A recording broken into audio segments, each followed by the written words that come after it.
Acá estamos nuevamente en la sección Ciencia Fake de este TP Live Mix número 10. Hoy día para analizar este videíto ya de un personaje que se llama David Gonzalo, que tiene hasta el momento 15.000 suscriptos y que dice: ¿cómo desmontar el terraplanismo con solo 2 palos y el sol? Ya sabemos un poco hacia dónde va, pero veamos entonces qué nos dice el personaje, a ver si tiene algo entre las manos. Conspirativas más curiosas de Internet. El terraplanismo. Sí, a día de hoy todavía queda gente que piensa que la Tierra es plana, pero... A día de hoy íbamos creciendo como la espuma. ¿Y si os dijera que podemos desmontar estas teorías acudiendo simplemente al sentido común? Poneos como... Interesante, a ver si podemos desmontarla desde el sentido común, que en realidad me dice que es plana. Cómodos, porque en el vídeo de hoy vamos a demostrar que vivimos en un geoide y no en una pizza enorme que está flotando en el espacio. Espérate que lo va a demostrar. Eso me gusta cuando se ponen choros y creen que lo van a demostrar. Imagina que estás en la antigua Grecia, sin satélites, sin telescopios y sin ningún artilugio tecnológico de la actualidad. ¿Serías capaz de calcular la circunferencia terrestre? Pues resulta que eso fue lo que hizo Eratóstenes. No. No. Vamos a ver cómo lo hizo. Eratóstenes, que vivía en Alejandría, se dio cuenta de una cosa muy curiosa, y es que en la ciudad de Siena, durante el solsticio de verano, había un momento en el cual los objetos no proyectaban sombra. Es decir, el fondo de los pozos se podía ver. Claro, en Alejandría, a esa misma hora, los objetos sí que proyectaban sombra. Entonces, lo que se dio cuenta es, si yo tengo un objeto en Siena y otro objeto en Alejandría, y los rayos del sol, pues, vienen así, si la Tierra fuese como aquí, plana, pues evidentemente aquí no tendría sombra y aquí tampoco tendría sombra. Sin embargo, lo que ocurría era muy diferente. Y era que, como la Tierra es esférica, pues... ¿Pero por qué? ¿Por qué? Si tenemos aquí un objeto en Siena, aquí otro en Alejandría, y en Siena los rayos del sol no están proyectando sombra, en Alejandría sí que deberíamos tener sombra. Que de hecho es lo que ocurría, había sombra. Eratóstenes se las ingenió para medir esta sombra. Concretamente, lo que... Para medir esa sombra y para medir la distancia. Viste que hay distintas teorías respecto a cómo midió la distancia, y eso es muy divertido también, que parece que a este muchacho se le olvida mencionarlo. midió fue este ángulo de aquí arriba. Ah, ahí está. Ya entramos con conceptos de tierra plana, de inmediato. Porque primero, ¿por qué hay que asumir que los rayos vienen paralelos? Y ahí está el truco del problema. Si aquí ya sabemos que el truco está en asumir que los rayos del sol vienen paralelos. ¿Ya? No hay por qué asumirlo para poder determinar la forma de la superficie. Y asume la distancia al sol también, supuestamente. Claro, en el fondo como que ya está validando el modelo dentro de la explicación. Ese es el tema. O sea que ya viene el modelo. En el momento que dice que los rayos vienen paralelos, ya viene el modelo dentro de la explicación. Ya no es necesario hacer ningún desarrollo porque ya estás con el modelo encima. Ya estás con el modelo para poder hacer la explicación. No estás tratando de determinar cuál es el modelo. Es una falla de petición de principio, ¿cierto? ¿Y por qué eso le permitió calcular la circunferencia terrestre? Porque sabía que Siena y Alejandría... Ahora, cuando dibuja un ángulo ya hasta ahí llegó su explicación. Porque como lo hemos visto en este programa, todos los ángulos de elevación, sean estos los que te dibujan una sombra o los que yo quiero hacer a un astro para poder tomar cualquier medida, requieren una superficie plana en la base. Esta línea roja que está haciendo ahí es una superficie completamente plana, donde yo tengo un ángulo rectángulo y desde el cual puedo derivar el ángulo. Porque de hecho, ya este ángulo se deriva porque yo no estoy arriba de la torre midiendo el ángulo hacia abajo, no estoy haciendo esta observación de ángulo, estoy haciendo esta observación de ángulo. Y estoy derivando esta posibilitado porque tengo un ángulo recto acá. Estaban separadas aproximadamente 800 kilómetros y, haciendo un poquito de trigonometría, si yo llego hasta... Y esto es el centro de esta curioso y esfera, contradictorio. resulta que este ángulo de aquí es este mismo alfa que hemos calculado. Él estimó este ángulo alfa en 7,2 grados. Ahora, ¿Por qué yo tengo que llegar al centro de la esfera si yo estoy sobre la esfera? Este truco, ¿cierto? Lo hemos visto varias veces, ¿ya? Donde se intenta decir, para justificar las líneas rectas, los ángulos y las líneas perpendiculares, ¿ya? De estirar esta línea hasta el centro de la esfera. ¿De qué me estás hablando? De nuevo el problema de petición de principio. Yo ya tengo la esfera en el esquema. Entonces no puedo comprobarlo a partir de eso. ¿Ya? Esta es una prueba que no sirve de nada. bien, ¿cómo transforma esto a perímetro terrestre? Pues de una manera muy inteligente. Resulta que 7,2 grados es un 50avo de la longitud total. Es decir, 7,2 dividido entre 360 grados, que tiene una circunferencia, la vuelta completa, es un 50avo. Pues si con un 50avo yo tengo 800 kilómetros, regla de 3, el perímetro completo será pues 800 por 50, 40.000 kilómetros. Todo esto hace 2000 años, pero lo fascinante de esto es que si utilizamos los datos actuales, es decir, un radio terrestre, 6.370 kilómetros, y hacemos 2pi por r, el valor que obtenemos es de 40.023 kilómetros.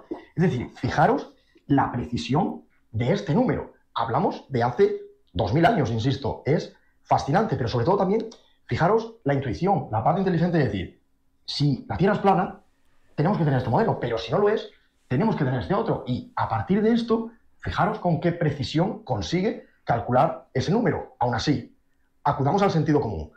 ¿Qué más podemos decir del terraplanismo? Más allá de este número, que es absolutamente impresionante, para que luego digan que las mates no sirven para nada, el terraplanismo se puede desmontar desde un punto de vista lógico, del sentido común. A ver, por ejemplo, vamos. los usos horarios. Si la Tierra es plana, ¿por qué tenemos usos horarios? Porque hay una diferencia horaria entre España y Chile. O por ¿Quién puede contestar eso, Toga? ¿Por qué tenemos distintos usos horarios? Si la Tierra es plana.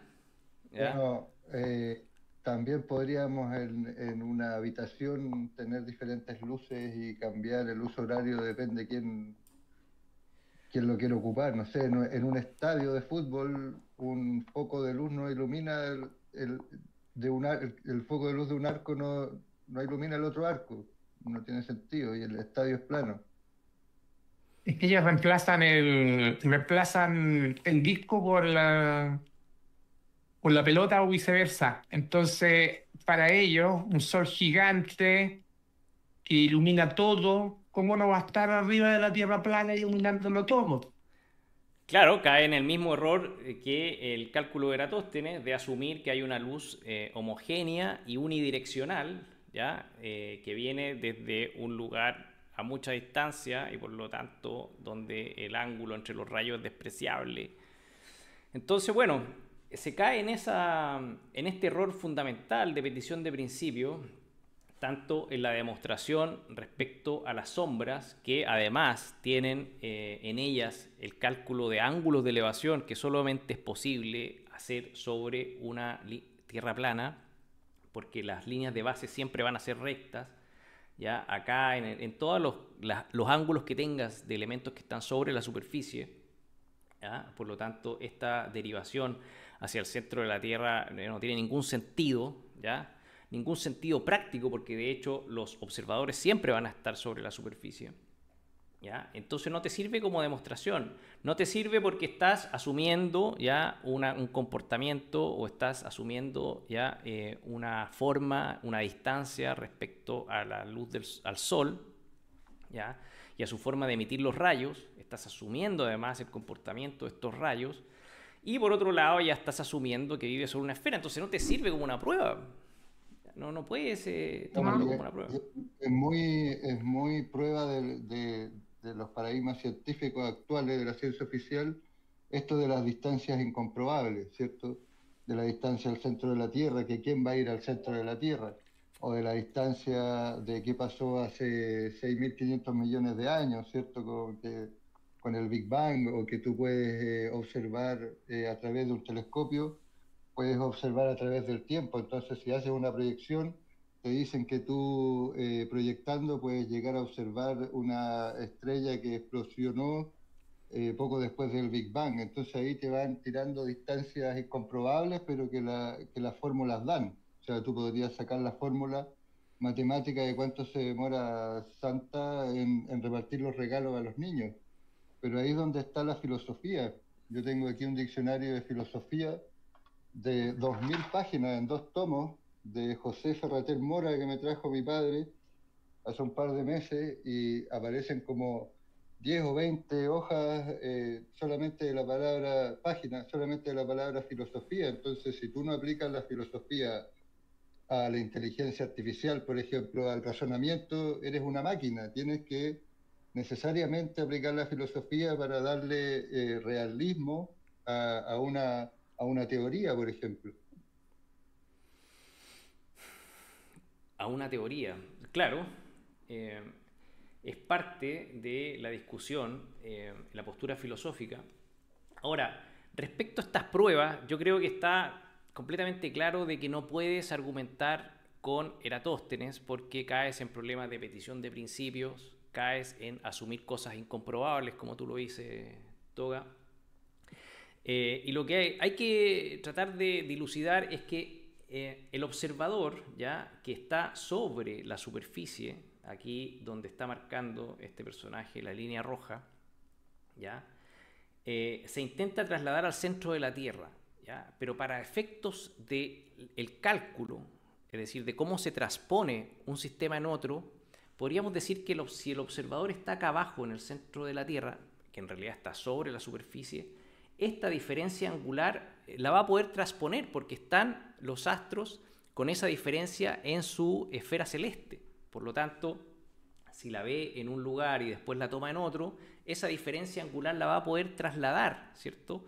La diferencia angular respecto al astro en la esfera celeste a esta superficie supuesta ya que se está inventando este personaje. Pero los cálculos, estas líneas rectas y estos ángulos nacen del encuentro del observador con un plano. Eso es lo que hay que tener claro. Hay un truco acá siempre de llevar el observador al centro de la Tierra cuando está en la superficie. Pero bueno, ya vamos entendiendo cómo funcionan estas trampas y obviamente los usos horarios pueden responder a lo mismo. O sea, yo tengo la luz en un sector y no en otro porque ilumina de manera local y no global como se pretende explicar acá. Por ejemplo, las rutas de los aviones que tendrían que ser muchísimo más largas, porque si yo cogiese un vuelo de Argentina a Australia, tendría que pasar por el centro de ese mapa terraplanista, ¿no? Otro caso que se ve muy bien. Imaginad que estáis en la costa, mirando hacia el mar. Si tú ves un barco, no. Vas viendo, conforme el barco se aleja, que primero desaparece la parte inferior del barco, mientras sigues viendo la parte superior, hasta que poco a poco ese barco se va hundiendo en el horizonte. ¿Por qué es posible eso? Es posible porque hay una curvatura que te permite que ese sea el comportamiento. Si no, lo que pasaría es que dentro de la atmósfera, del ambiente que tiene pues esa calima, pues poco a poco desaparecería, pero lo haría todo de golpe, no así paulatinamente, en un día claro. Además, desde un punto de vista científico, si montas en un avión, puedes percibir muy ligeramente la curvatura. Bueno, antes de lo del avión, y de nuevo para insistir en el tema de la pérdida inferior, que también fue uno de los argumentos que dio Cartesiano y que dan en general los terraglobistas cuando dicen el barquito y las cosas desaparecen y por qué yo no veo. Ya hay un montón de ejemplos que explican esa pérdida inferior respecto al alcance visual. Hi there. Pero también, y esto lo mostré en el programa anterior que me desaparecieron por derechos de autor, también influye la temperatura, ¿ya? La temperatura hace que aquellos elementos de la perspectiva que están al fondo se compriman y además se desplacen en la vertical, produciendo un efecto como de que los elementos que están más hacia el punto de fuga se pierdan en la parte inferior, ¿ya? Porque lo estoy llevando a ese límite visual. Veamos cómo en este experimento, que es una chica que hizo un setup ya con, lo vamos a poner acá más de manera más rápida, y a ver si lo logro mostrar. ¿Te acuerdas de esto, Rafa, que lo mostré el programa pasado? Que es una chica que sobre un piso obviamente horizontal y plano puso sensores de temperatura a cierta distancia, que son esos puntos amarillos que se ven ahí, sensores de temperatura, ¿ya? Y en paralelo puso estas piezas como de Lego, ¿ya? Ordenadas, ¿cierto? En una línea, esas piezas, ¿ya? Ordenadas en esa línea para que se aproximaran al punto de fuga desde la perspectiva de la cámara, que está pegada en el suelo, y tiene los sensores de temperatura, entiendo que al frente o directamente como en la grilla, alineados con estos otros elementos, y está midiendo la temperatura que en el setup inicial para el interior, porque es un recinto interior en su casa, tiene los sensores marcando 21 grados, 19 grados, y resulta que hay un momento en el que ella abre la puerta de la casa dejando que el frío exterior entre y cambie la temperatura, ¿ya? Y de hecho vamos a ver cuando hace eso que los sensores de temperatura cambian los valores y empieza a bajar la temperatura, y cuando eso pasa la perspectiva empieza a cambiar. Vamos a ver si lo tenemos por ahí. Ahí abre la puerta y empiezan a bajar. Speeding up the footage. Le pone más velocidad para que podamos ver el cambio. Y ahí empiezan a bajar las temperaturas en los sensores acá arriba. 12 grados, 10, lo que antes era 21, 19. Ahora es 12, 10, 13, ya. Empieza a bajar más, 10 grados. Y veamos lo que empieza a suceder con los elementos que están más cercanos al punto de fuga. ¿Ya? Empiezan a verse afectados por la refracción respecto al cambio de temperatura en el aire, y como ven empieza a perderse a mayor proporción, ¿ya? La parte inferior, ¿ya?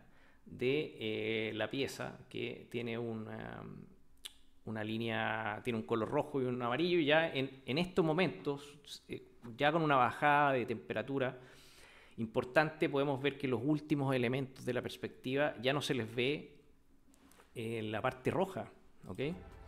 Sigue bajando la temperatura, fíjate, 9 grados, 12, 7 grados, 10, 17. Now we close the door. ¿Ya? Y ya el último elemento en realidad se percibe muy poco de la franja roja y se empieza como a aplastar hacia el horizonte. Y ahora va a cerrar la puerta. Speeding up the footage. Cierra la puerta, nuevamente acelera, y el elemento vuelve a tener la perspectiva más homogénea en su trayecto hacia el punto de fuga, teniendo nuevamente visible la parte roja. Adicionalmente ahora puso un láser al fondo, en la parte final, ¿ya? Casi en el punto de fuga, y hizo lo mismo, volvió a abrir la puerta, y de nuevo ese láser, que es un punto que está sobre el plano, ya no es visible en su totalidad. Entonces, ¿por qué pasan esos efectos de pérdida inferior? Hay un tema óptico del límite visual, y además están estos elementos que empiezan a comprimir y a llevar a ese colapso en la resolución los elementos que están más lejanos. ¿Ah? Que, volviendo a la pregunta de Hugo Pérez, es lo que pasa acá. Es exacta este efecto que tiene el lago Pontchartrain, que muchos lo traen como una prueba de la curvatura terrestre o de la tierra rodillo, porque solamente sería en este sentido. Se te aplasta acá, y básicamente es lo mismo que estamos viendo con las piezas de Lego en este experimento.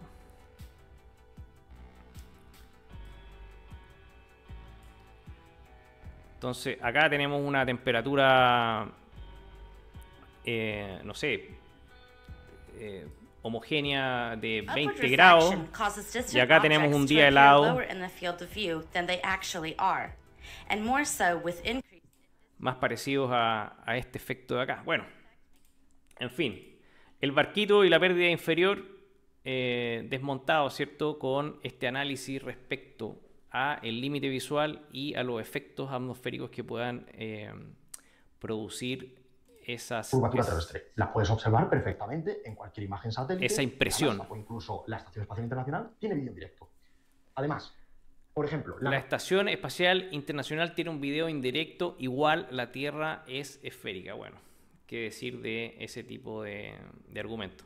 Claro, a propósito de desafíos, en algún momento, cuando yo entré recién a este circuito underground terraplanista de YouTube, me encontré con Ábalos, que me desafió a un experimento. Él iba viajando a Cozumel, México, y hizo un experimento a 18 kilómetros del crucero.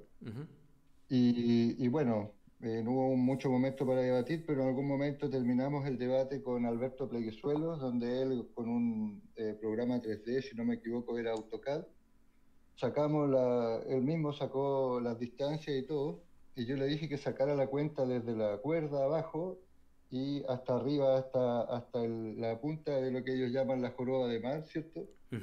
Y les dio una insignificante suma de 6,5 metros de altura, a 18 kilómetros del barco de Cozumel, del crucero que estaba ahí a 18 kilómetros, perdón. Entonces, si en 18 kilómetros tenían 6,5 metros en la cuerda, en el lado más alto de la cuerda, ¿cierto? En la altura más alta, me dijeron, bueno, entonces, ¿qué conseguiste entonces con ese resultado? Ya te lo demostró Alberto Pleguezuelos, que ese es el resultado, ya te lo enseñó, tú no sabías. ¿Qué nos puedes decir de eso? Yo le dije que esa es la diferencia que tenemos los terraplanistas con ustedes, que para nosotros no es menor, no es insignificante que un edificio de casi 2 pisos de agua, de volumen de agua, se esté curvando para taparnos un barco, la base de un barco. Y eso en el fondo para ellos es insignificante, ¿cierto? Siempre hablan de que es muy poco, insignificante, pero 6,5 metros en 18 kilómetros que se levante toda esa masa de agua, de alguna manera, para taparte el casco del barco, yo lo encuentro impresionante, increíble, fantástico, y no me hace no sería, con claro, lo que llaman la ciencia. Si no sería despreciable. Si el problema es que como la Tierra es plana, siempre tienes que tratar de despreciar ese tipo de cálculo, ¿ya? Para decir es como, claro, Jesucristo caminó sobre el mar, sobre las aguas, ¿y qué? O no sé, Moisés abrió las aguas para que pasaran personas y después cerró el mar, ¿y qué? como que no te sorprende un argumento tan fantástico. Claro. Bueno, si la Tierra fuera realmente esférica, en realidad nos sorprenderían esas cosas y de hecho podríamos comprobarlo. Pero es lo que hay. Veamos si queda algún argumento a este muchacho. Problemón que sería la gravedad si la Tierra fuese un disco. Porque, claro, en una esfera... Bueno, la gravedad, un problema de petición de principio, nuevamente, ¿ya? Porque, bueno, ¿por qué la Tierra es esférica? Porque hay gravedad. ¿Por qué hay gravedad? Porque la Tierra es esférica. Esfera, pues, perfecto. La gravedad va hacia el centro, pues actúa igual en todos los puntos, pues, fantástico. Pero en un disco, en el centro sería mucho mayor. Y en los bordes tendríamos un problema. Entonces, hay muchos detalles que hacen pensar que pues, la Tierra es lo que es, una esfera, o si nos ponemos técnicos, un geoide. Es decir, que aún a día de hoy haya gente que cree que la Tierra es plana, es algo absolutamente sorprendente para mí, porque la ciencia va de esto, de evidencias y de poner las pruebas encima de la mesa y aceptar, pues, la realidad, te guste o no. Es lo Bueno, ponemos las pruebas sobre la mesa y las descartamos de plano, ¿ya? Las descartamos por problemas lógicos, las descartamos porque se asumen o se presumen cosas que están dentro del modelo, por lo tanto no sirven como prueba. Las descartamos porque dentro de la misma explicación tuya necesitas, ¿cierto?, hacer algunas mediciones que requieren, ¿ya?, de, por ejemplo, la toma de ángulos, ¿ya?, para determinar las sombras, y eso requiere una base plana. La descartamos absolutamente, querido amigo, porque no cumplen ya la condición de ser una prueba de una Tierra esférica. Así de simple. que tiene la ciencia. Espero que os haya gustado este vídeo y nos vemos en el siguiente. Hasta luego. Claro, sí, yo como terraplanista reconozco que sí existe la gravedad, pero hago la salvedad de que existe la ley de gravedad, que podemos afirmar de que las cosas caen a cierta velocidad hacia abajo. Lo que sí, no compartimos la teoría de la gravedad, que las teorías son las que explican de por qué funcionan las leyes, en este caso la ley, y ahí la teoría se aplica a que esto podría ser esférico e iría hacia un centro, pero esa es la teoría de la gravedad distinta a la gravedad que todos conocemos, que en realidad es una eso ocurre hipótesis. matemáticamente. Perdón, Toga, que te interrumpa, pero hablas de teoría y en realidad la palabra teoría en el aspecto científico hace referencia a algo que ya se demostró. Y la gravedad, de hecho, podemos simplemente citar a Einstein, no se ha demostrado la causa. O sea, en un principio podías hablar de la relación entre las masas, ¿ya? Como una causa y tenerla como una hipótesis. Pero después viene Einstein y te dicen que en realidad no, en realidad tiene que ver con la deformación del espacio-tiempo. Y nosotros... Ahí yo no estoy tan de acuerdo, porque si no las teorías no podrían ser cambiadas o refutadas en el tiempo, pues para eso existe la ciencia, para ir cambiando las teorías. Las leyes son exactas, la ley de la gravedad cae a 9, tanto, ¿cierto? Pero las teorías son siempre teorías, las teorías no están demostradas, tienen modelos, son funcionales, pueden ser... que se puedan predecir, pero siempre una teoría, el porqué de funcionan las cosas es siempre reemplazable, por lo tanto no es algo que está comprobado. Eso lo usan mucho, de que las teorías tienen toda una comprobación en el ámbito científico, pero eso no es así, no hay alguien que lo haya dicho o que se adjudique eso no, yo mantengo que eso no es así, eso es una trampa de la discusión. Ok, bueno, entonces respeto tu opinión, lo podemos dejar como un tema a debatir si es que las teorías requieren cierto nivel de comprobación o no. ¿Ya? Bueno, no nos queda mucho más con este muchacho. Yo les quiero mostrar...